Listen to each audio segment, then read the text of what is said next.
Hello, my dear students. How are you all doing? I hope you're all doing great. I'm your teacher, Vidya Shetty here. Today, we are going to learn the second poem, Africa, written by David Diop.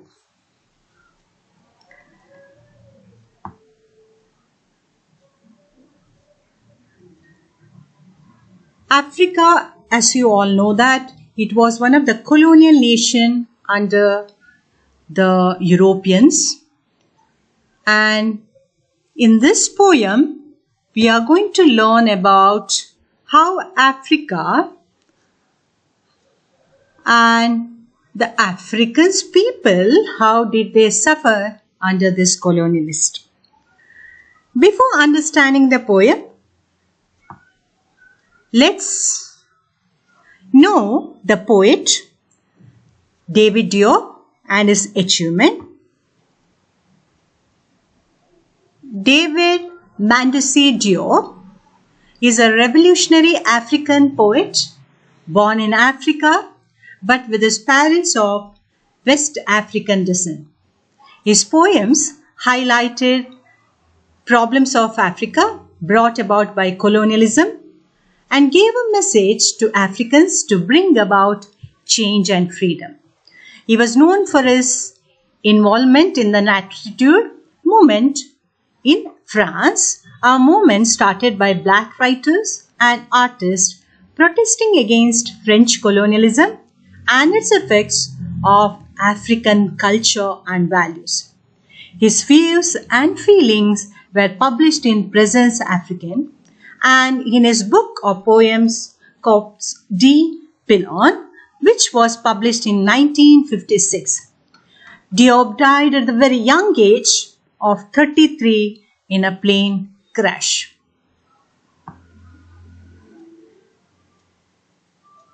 Children, can you identify this great personality? Did you recognize him? Yes, you guessed it correct, children.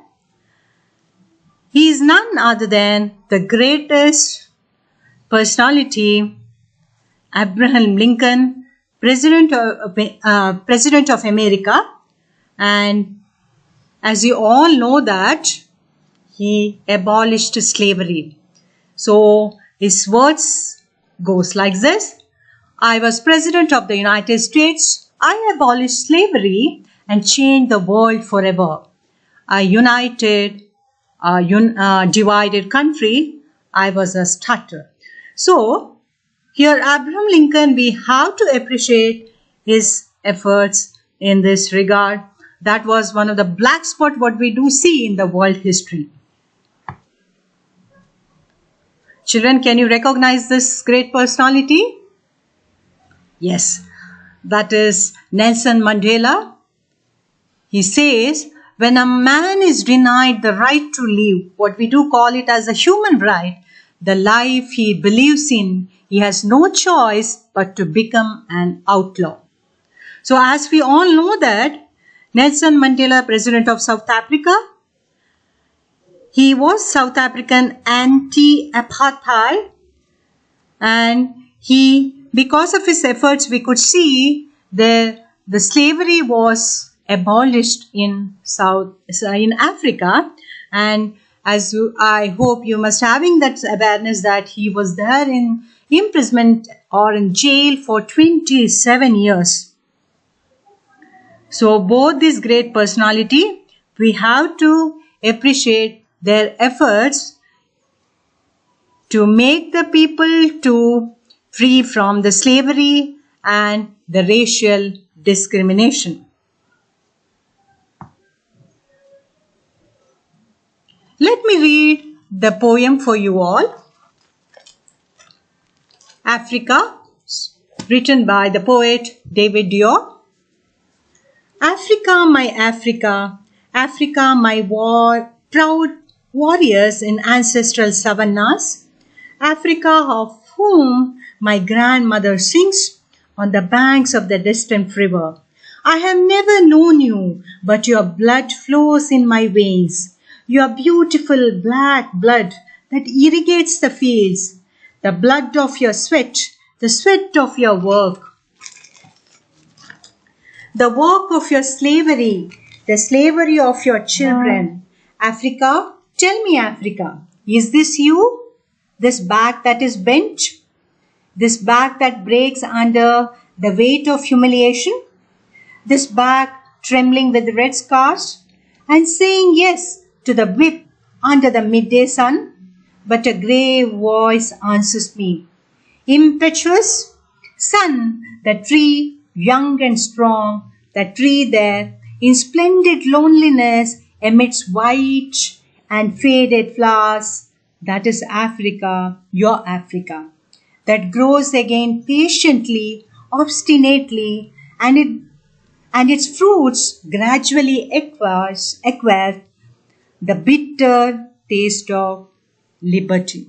What a beautiful poem written by David Diop. Children, I hope you have your textbook and the writing materials in front of you. So as I explain, I want you all to understand.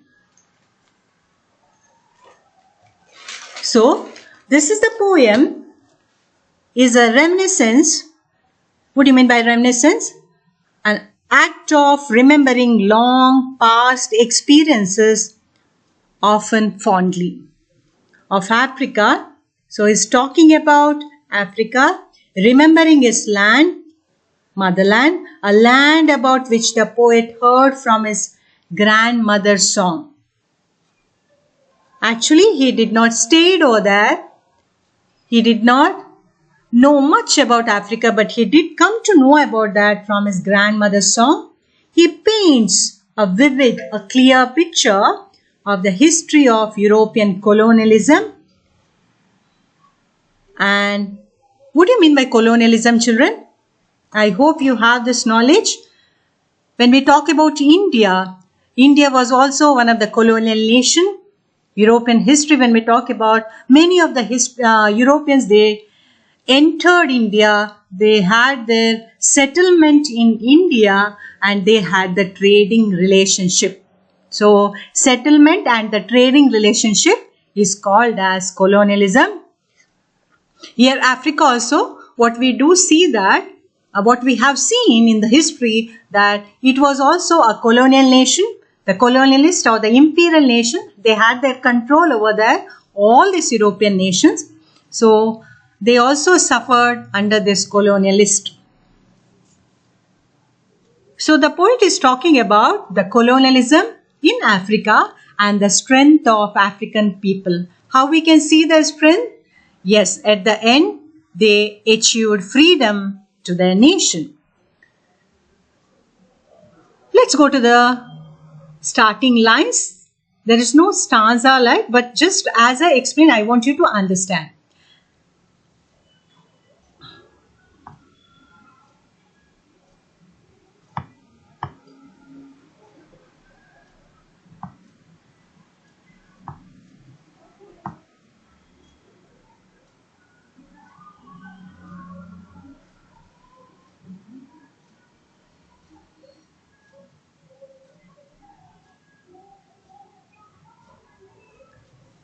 So, Africa, my Africa. So, talking about with pride. The first, here the poet talks about the pride for his country, patriotism. The tone used here is proud feeling towards his motherland. Africa of proud warriors in ancestral savannas. Africa of whom my grandmother sings. So how does the poet come to know about Africa?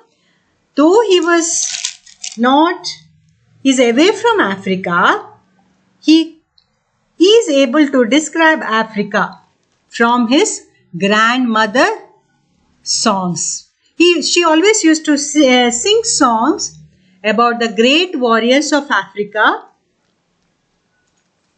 and because of that he came to know about Africa and the great people of Africa.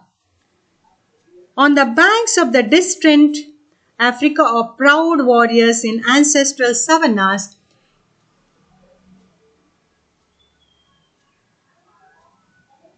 And on the banks of the distant river, I have never known you. What we can understand from this line?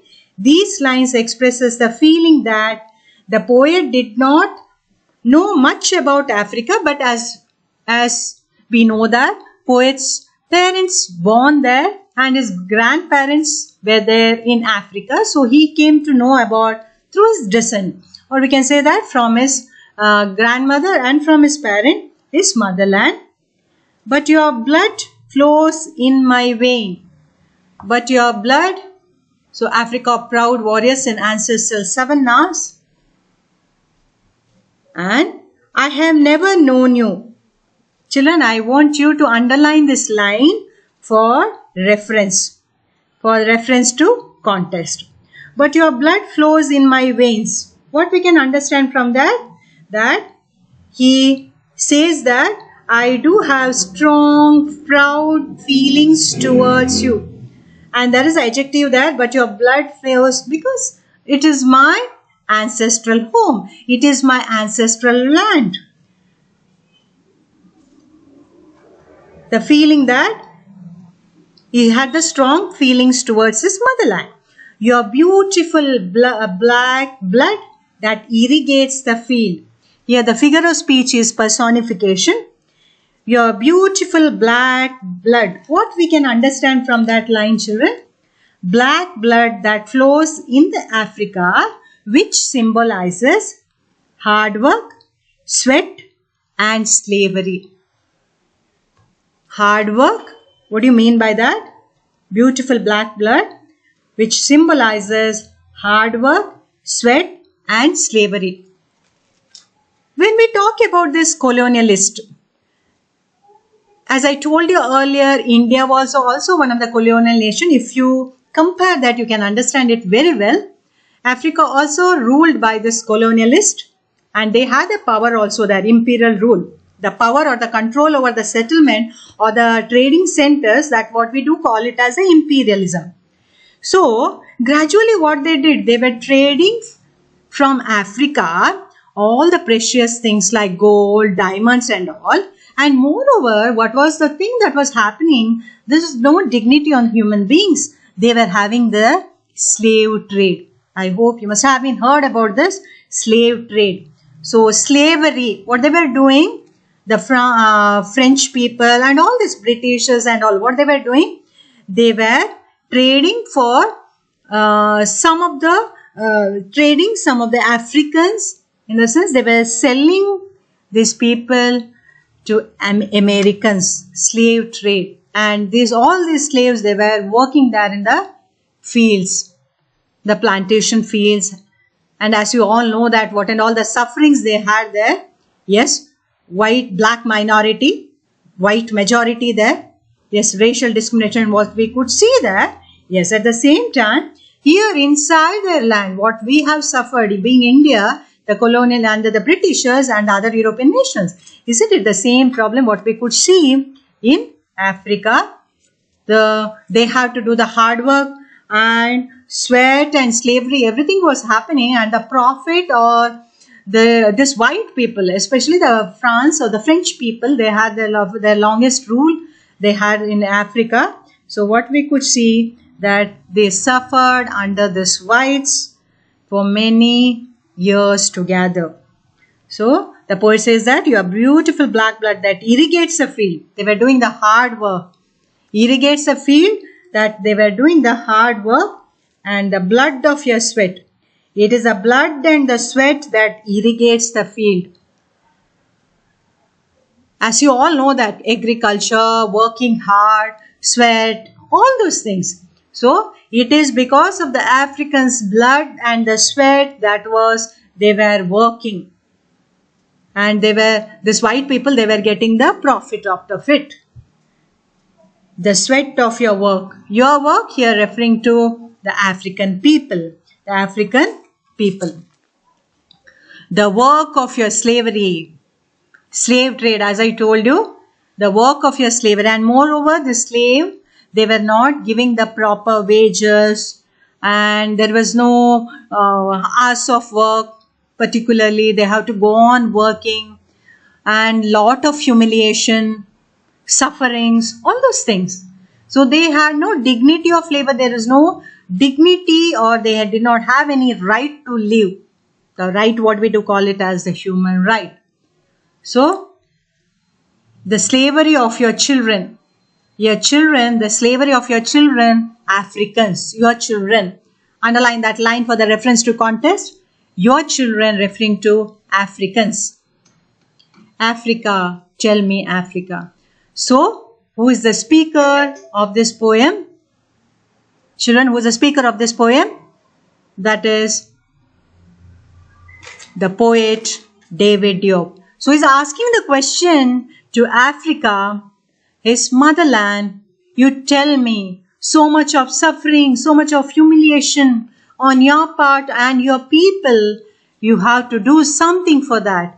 You have to get the freedom now. It is the time for you to get the freedom. Is this you, this back that is bent? Is this you that your back is bent? So, why does the back bend here according to the poet? It breaks under the weight of humiliation. It breaks under the weight of humiliation. Because of the weight of humiliation. And at the same time, this back that breaks under the weight of humiliation. This back trembling with red scars. This back trembling with red scars and saying yes to the whip. Here, red scars refers to the wounds. Red scars refers to the wounds. So, under the weight of humiliation. Whatever the work, whatever they used to do for these white people, especially the French people, they were not appreciated. They did not get any appreciation for that, and there was always humiliation on their part. So, whatever the work they used to do, round hours, 24 hours, but they had no appreciation. There was suffering, there was humiliation, torture on the part of the Africans. So, very sorry part on this people. So, this back trembling with red scars refers to the wounds and the injury the people they had suffered because of that.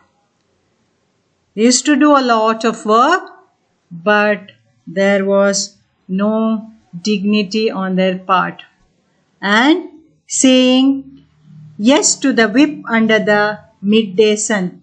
And saying yes to the whip under the midday sun. Here what we can understand. This back trembling with red scars. See the person, all wounds and the scars on his back.